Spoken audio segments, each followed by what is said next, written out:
My name is Zarouhie Abdalian, and I'm originally from New Orleans, and I'm based in Oakland.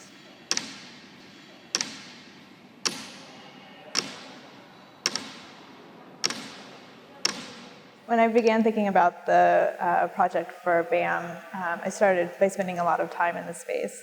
And Gallery A is, of course, like a lot of the museum, the actual building itself makes itself feel very present. I thought of the pieces of this exhibition as really all three of them describing different types of space. So for instance, the vacuum chamber work is a very rarefied space. A vacuum is extremely rarefied. And then if you move out from that, there's the Berkeley Art Museum, then the university campus, the city of Berkeley further. But moving out, it becomes less rarefied space. Moving in becomes increasingly rarefied.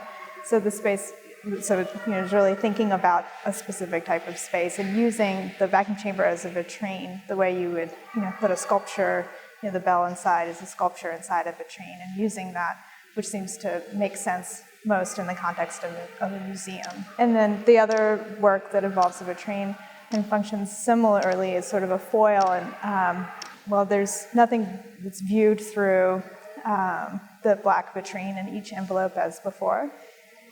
So you hear noise inside, but it's out of view. But that work also spills throughout the space of the museum.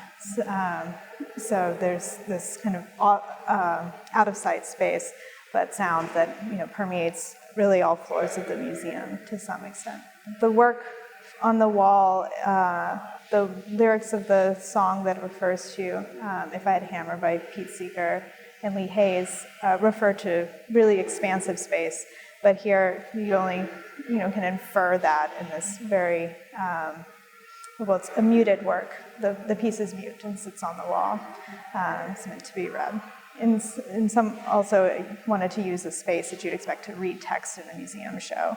So works when I'm thinking about context specificity with work, rather than just taking into account the materials of a site, so its physical characteristics, I'm often thinking about the time during which a viewer is going to view that work, and works might be very specific to a month-long period or a week-long period or something at a specific space.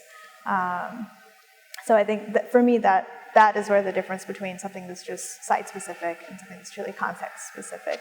This work relates to a museum context, but I think it relates particularly well to being in the context of the Matrix program because of the history of Matrix, working with artists who deal with experimental sound